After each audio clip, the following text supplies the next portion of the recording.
Canada est une terre très riche en mythes et en légendes.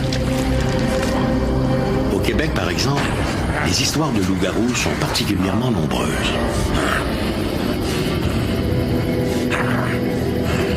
L'expression loup-garou signifie homme-loup et désigne des hommes doués du pouvoir de se transformer en prédateurs monstrueux.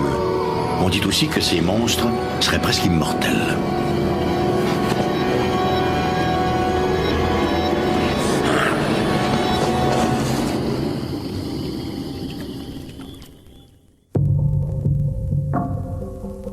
En juillet 1766, la Gazette du Québec annonce qu'un loup-garou courait dans le comté de Kamouraska. Le journal ajoutait que l'animal était aussi dangereux que celui apparu l'année précédente dans le Gévaudan, en France, où il avait terrorisé la population à tel point que le roi de France, Louis XV, dut y dépêcher son porte-arquebuse, le sieur Antoine de Beauterne. Au moment d'être abattu, la bête légendaire du Gévaudan avait déjà fait plus de 120 victimes. Alors, au Québec, nous avons beaucoup de légendes de loups-garous, surtout dans un contexte catholique.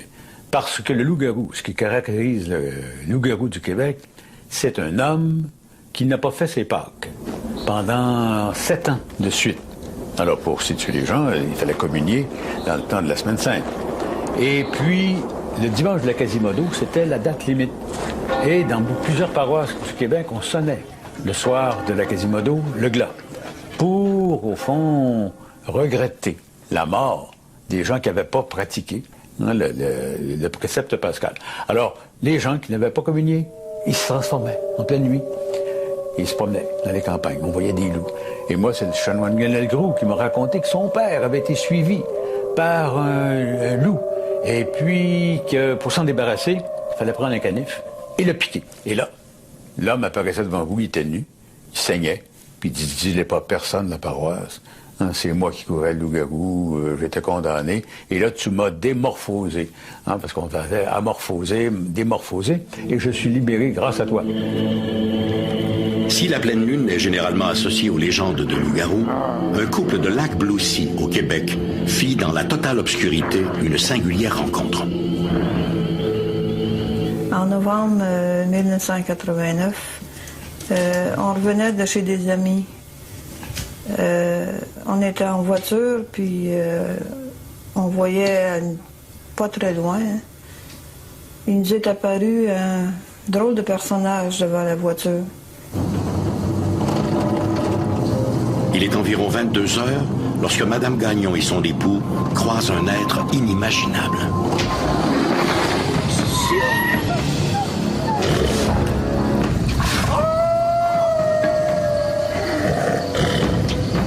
On a vu un personnage poilu debout dans le milieu du chemin. À la lueur des lumières de la voiture, on voyait très bien. C'était un genre de loup debout, de 7 à 8 pieds de haut, avec le poil mi-long, avec les dents sorties comme s'il avait été surpris en colère. J'ai même vu les longues griffes sorties. La créature semble issue tout droit des films d'horreur. Le couple n'arrive pas à croire à ce qu'il voit. Soudain, la bête effectue un bond de 15 mètres et disparaît dans l'obscurité.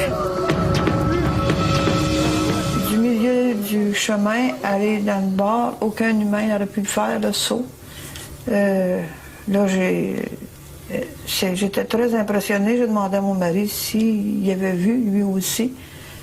Je croyais halluciner, puis lui aussi, parce qu'il m'a dit, j'y crois pas. C'est comme les légendes du temps, les loups-garous que nos grands-mères nous parlaient, de 7 à 8 pieds d'eau, comme eux autres avaient décrit dans le temps. Les superstitions venues d'Europe et les légendes terrifiantes associées au diable et au loup, cette bête diabolique, se propagent grâce aux contes populaires. Face à la frayeur, les adultes comme les enfants ont la même réaction, l'incrédulité. Ça se peut pas. Rien que ça qui me venait dans la tête, j'étais comme saisi. Moi, je voulais aller retourner pour aller voir ce qui se passait. Ma conjointe, elle voulait pas, criait, elle voulait se retourner à la maison. J'ai été l'amener, j'ai retourné pour voir dans le champ, éclairé dans le champ, j'ai rien vu. Le lendemain, soir après l'ouvrage, j'ai retourné dans ce coin-là, regarder s'il n'y avait pas des pistes sur le bord du chemin. Il n'y avait absolument rien.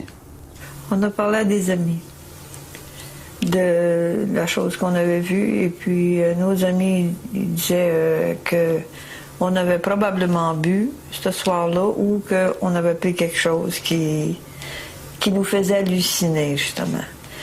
Mais moi, je peux pas boire, j'ai jamais bu. Et puis, le côté de la drogue, j'y touche pas du tout. Fait que... Puis mon mari non plus. Puis on revenait chez des amis qui boivent pas non plus. Fait que on était loin d'avoir pris quelque chose. On était loin d'être fatigués, il était pas tellement tard le soir. Ils n'ont jamais voulu nous croire. C'était la première et la dernière fois qu'on a parlé.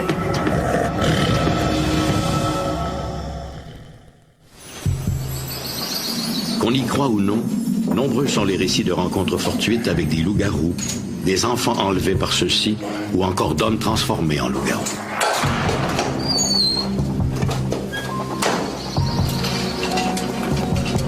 Entre autres, ce chasseur, du nom de Desjardins, parti pour un voyage de chasse un soir de pleine lune et qui n'aurait jamais été revu.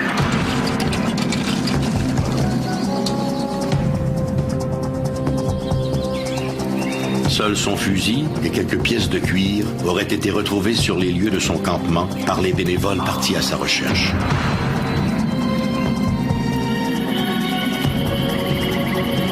Mais les observations de loups-garous ne sont pas exclusives au Québec. Des expériences similaires vécues au Wisconsin sont rapportées dans le livre The Beast of Bray Road. The Bray Road sightings were a collection of... Les observations de loups-garous regroupent un ensemble de témoignages où, dans la plupart des cas, les gens décrivent une créature plus ou moins humaine, de haute stature, couverte de poils, et dont la tête rappelle celle d'un loup ou d'un berger allemand. Les descriptions sont similaires et généralement les gens n'ont eu qu'un bref aperçu de la créature qui les regardait d'un air menaçant. Cela les a effrayés, bien sûr. Ensuite, la créature s'est enfuie dans les buissons ou les champs avoisinants. Ces observations ont débuté ici, dans cette région, il y a déjà plusieurs décennies, et elles continuent encore aujourd'hui. Parmi les témoins, on compte des chasseurs qui font eux-mêmes 2 mètres de haut, des types pas trop impressionnables, et qui ont l'habitude des ours et des animaux de la forêt. Pourtant, ils ont été très effrayés. Ils ignoraient qu'est-ce que cette chose pouvait bien être. D'ailleurs, beaucoup de témoins ont utilisé l'expression « cette chose » pour décrire ce qu'ils ont vu. Ils ont justement observé quelque chose qu'ils ont été incapables de comprendre. Cela les a probablement plus effrayés que l'animal lui-même. Certaines légendes affirment que pour se transformer en loup-garou, hormis les manquements aux devoirs religieux, il suffirait de boire dans la même rivière qu'un loup, d'être mordu par un loup enragé, ou tout simplement de manger de l'aconite, appelée aussi herbe à loup.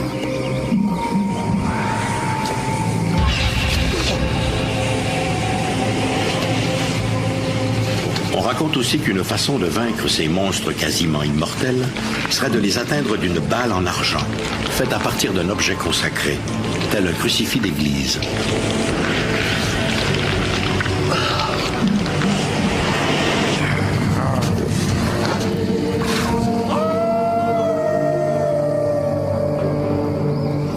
Le loup-garou du Québec, c'est un loup-garou, je dirais, catholique.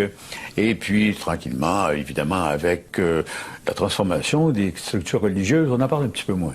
Il y a peut-être d'autres, mais on est en présence d'un archétype, par exemple. Un archétype profond, c'est la peur de basculer dans l'animalité, d'être avalé par l'animalité, par le loup.